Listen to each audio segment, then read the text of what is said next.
100-hour project is I wrote a one-act play. And I will be reading that play to you guys in something that us writer folks call a read-through, which basically is, it's a off-book reading.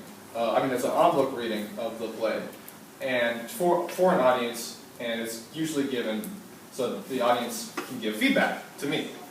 So I'm going to start off each part of the play, or act, as we like to call it, by just kind of addressing what I wanted you guys to see. And then at the end of each act, I'm going to ask guys if you saw it. So let's move on to the first slide. So the first act, aka the beginning. Here's what I want to show you guys. I want to make it clear what the genre is. So is it a comedy, a thriller, drama? What was it? Obviously who the characters are, but more importantly, what the relationship between the characters are.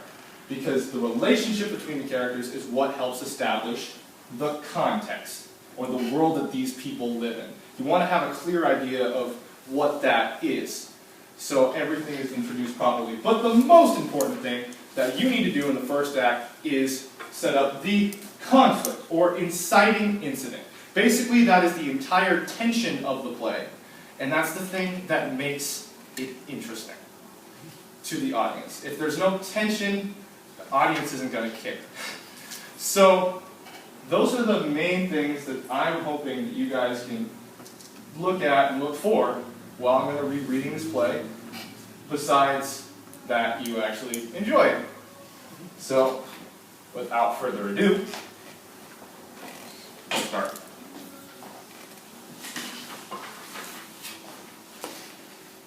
Hello, I am longtime anchor and three-time Best Hair in Journalism Award winner, Marv Martin.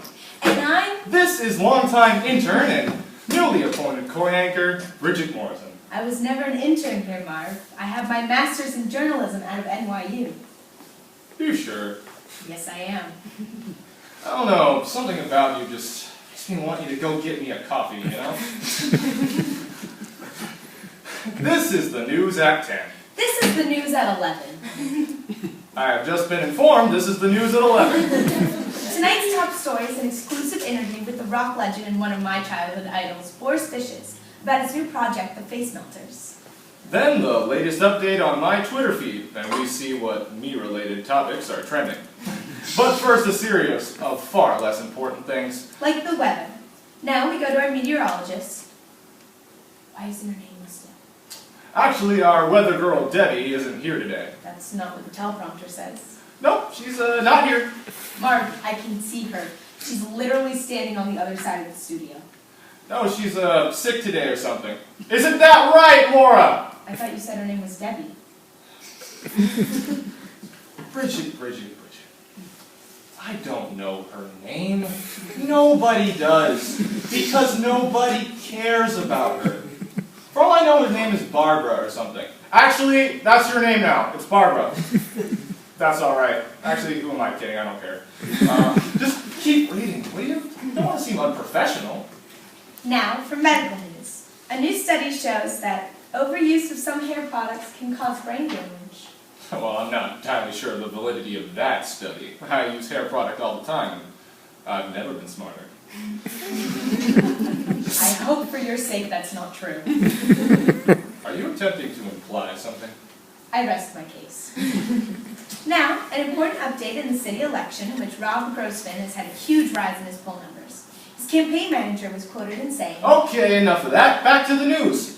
Speaking of poll numbers, I've just received an update on my new haircut. Now, most were surprised when I made the change, and I know we were all somewhat fearful. But the new style has gone off without a hitch. We've talked about this, Marv. Nobody cares about your haircut. I beg to differ, Bridget. Just check the Twitter feed. Wow. Yeah, wow. People have no lives anymore. Speaking of lives, breaking news. There's a massive blackout across the state of California, leaving thousands wondering what they used to do before the invention of the internet. But first, a word from our sponsor. And that was the first act. So, now, just by raised hands, do you guys get a general idea of what the genre was? Yeah. Kiana? I feel like it's a satire-ish. Yes, that is exactly what it is. So that's great. If you guys got that vibe, satire, comedy, I did my job as a writer. So, could you tell what the relationship between the characters are? Yeah. Yeah, right? They don't like each other very much. So I got that across. And that's the thing. That's the tension. And therefore the conflict. Who's gonna win between me and Bridget? That's the conflict and that's the tension. So if you guys got the relationships, you got the tension. So I have done my job for Act 1, which is great to know as a writer. So now moving on to Act 2.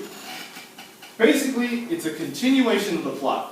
And there's not a whole lot that's general that you could talk about for Act 2.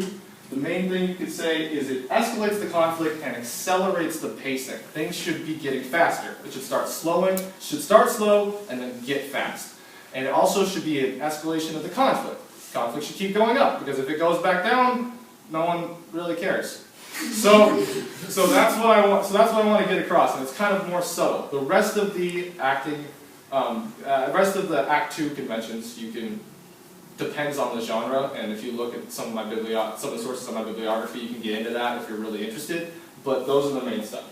So let's keep going. Okay, thing just right. Well, we're back. You sitting at home may be wondering why Marv isn't here. Well, this is so unprofessional, but he's gone. Just walked off stage. Well, I'll just carry on with Adam then. We have here in the studio Boris from the up-and-coming indie rock band, the Face Melters. So, Boris, have a seat. Thank you. So your name's Boris Fishes. I assume that's a stage name. Well, yes it is. My real name is Gilbert Fishes, but I thought Gilbert was a silly name, so I changed it to Boris. So, you're the leader of the band, the Face Melters. Tell me about that. Yes, I am. You see, our music melts people's faces. It's a clinical study. If you listen to our music, you are 30% more likely to have your face melted. 30%? Interesting. So tell us where you got the inspiration for some of your works of art. No, we're not art. We don't make arts. We make music. Music is a form of art. Whoa. You just blew my mind. You remind me of one of the guys in our band. He was supposed to be here. Oh, there he is, Sticks. Hello. Marv, what are you doing? I'm Sticks now. Why are you wearing a wig? You see, I quite like wigs. They're like hats, only longer. Marv, please don't do this, not now. Marv isn't here right now. I am Sticks. If you want, I can fetch him. Never mind. Did he just say you were in his band? Well, actually, it's my band. I mean, our band. I mean, we started it together. Really. Ask me any question about it, and I can answer it. What instruments do you play? Oh, we don't like to be pigeonholed like that. I played a disc once at a concert that went over really well. So tell me, I hear you're coming out with a new single, Love Me or I'll Nut Your Face Off. Could you tell us a little bit more about that? Well, Marv, that's a good question. Thank you, Marv. No, please, call me Sticks. My apologies. 10, 9. What are you doing? It's an exercise my therapist taught me. 7, 6. Okay, so the inspiration for your new single? Well, you know, I got an inspiration for that from my girlfriend, Debbie. Yeah, that's her name. My girlfriend's name is Debbie, right?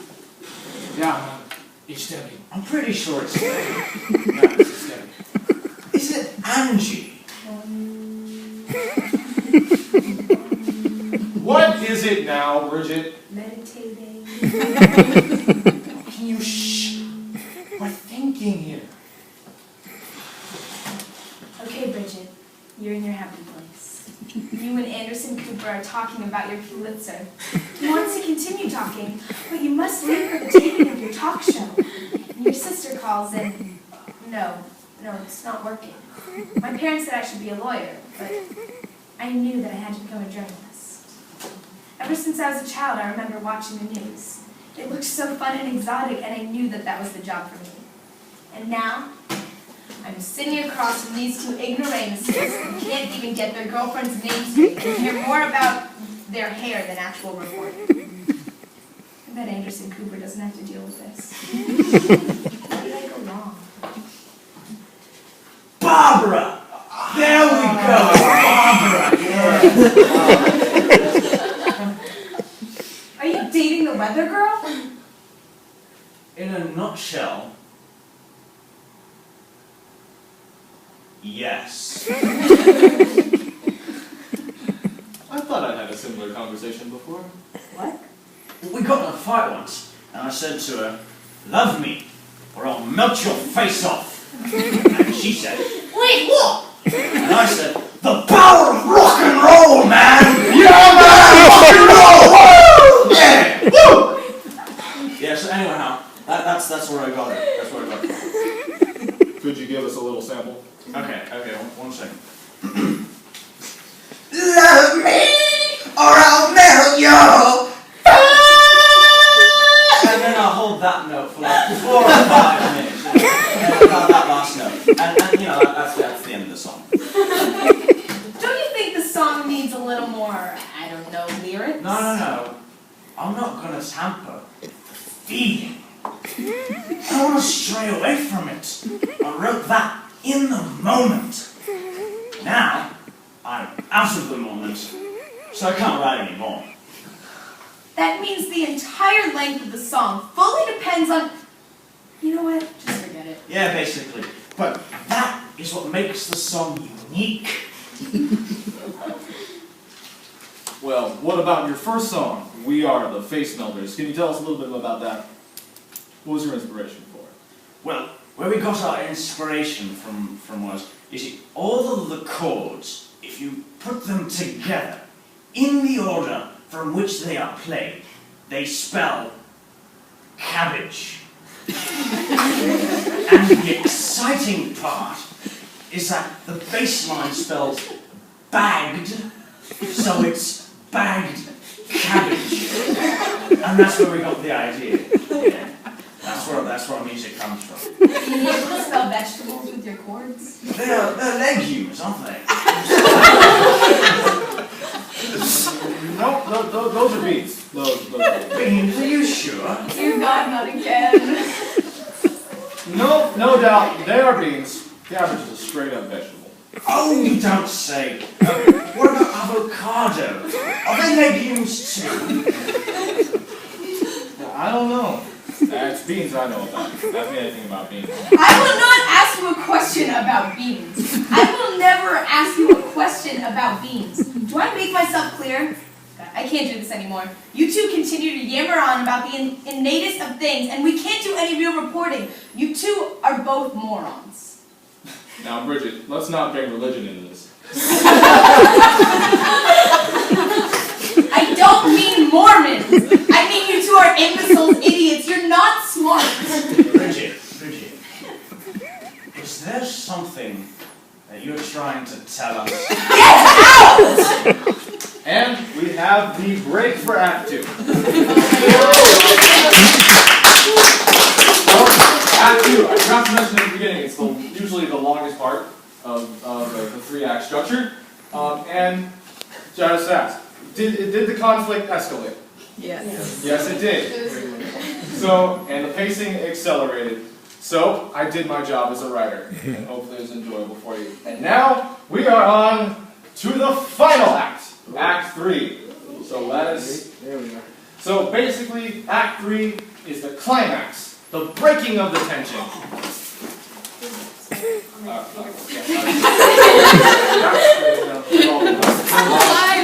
That's the climax of the presentation.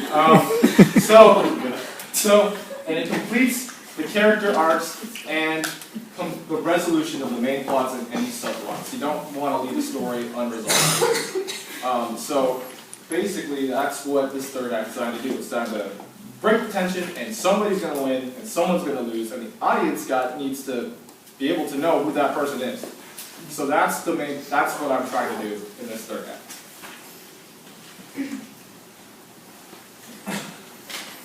Okay, I'm just gonna go. I have a date with Angie anyway. Debbie. Barbara! Right. Well, that's all the time we have for that. No, you're leaving too. Get out. I am tired of your unprofessional, not ready to do anything. Security! My coworker is creating an unsafe work environment. Could you move her, please? Wait, what? No, you can't do this to me. I went to NYU! So unprofessional. Well, now that that's over, on Wall Street today, the Dow Jones Industrial Average closed up 283 points on a late rally caused by tech stocks. Leading economists say that this is an excellent indicator that the economy is improving. And that's the end.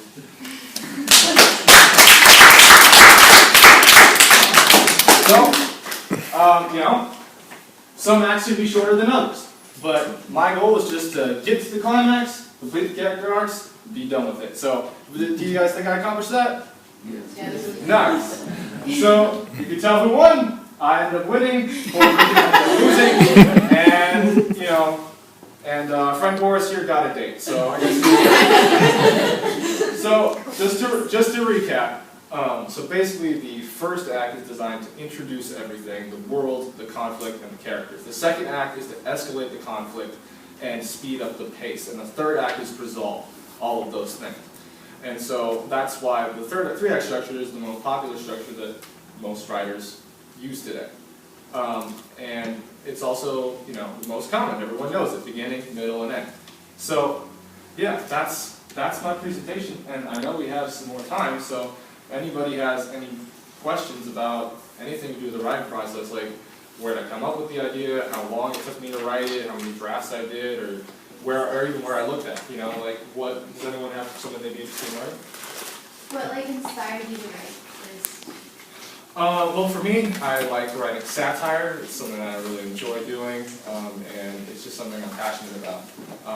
And so it's satire, and I feel like there was a lot to work with in newscasts, and I just thought it'd be funny if we had some type of a character that was really, really just so monumentally vain, because sometimes newscasters can be pegged as vain because they have their, they got the hair and they got the student stuff, but they were so vain that it actually took away from the newscast and that they weren't actually doing their job properly. And so I thought it'd be funny to try and do that. And the British rocker was just something I always wanted to do, and I'm like, might as well put him in there. So that's where I got my idea from.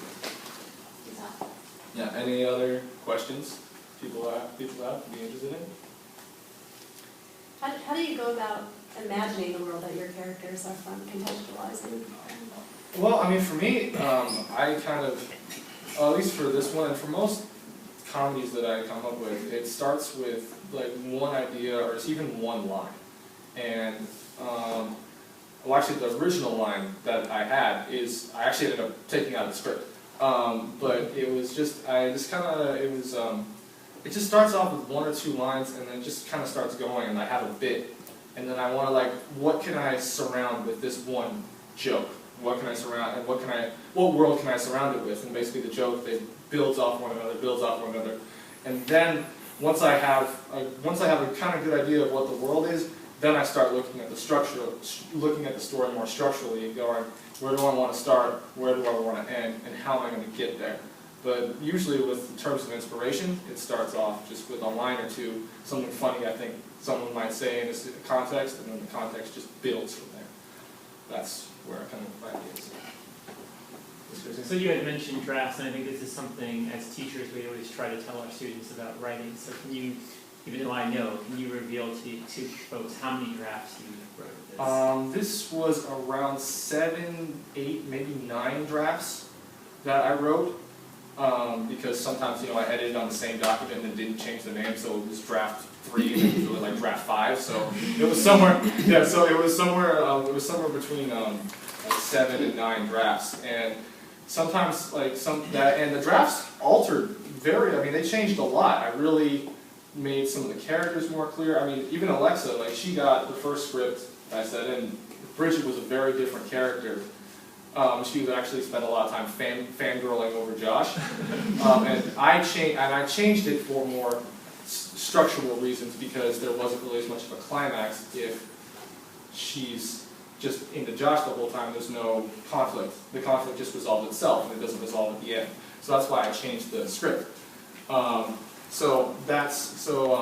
yeah, there was a lot of different stuff. Originally, it was a whole band of people, and then there was a weather girl who was like manically depressed, and it was, we had that in there, and it just, I changed it just more for feasibility reasons and scheduling reasons, trying to get actors in to rehearse and get the stuff. We couldn't really afford to have 8 or 9 characters, or really even 3 was kind of the most we could do, so, with people's schedules. So I cut that down to really consider that. But yeah, there was a lot of change, and there's a lot that goes through with it, and there's reimagining done.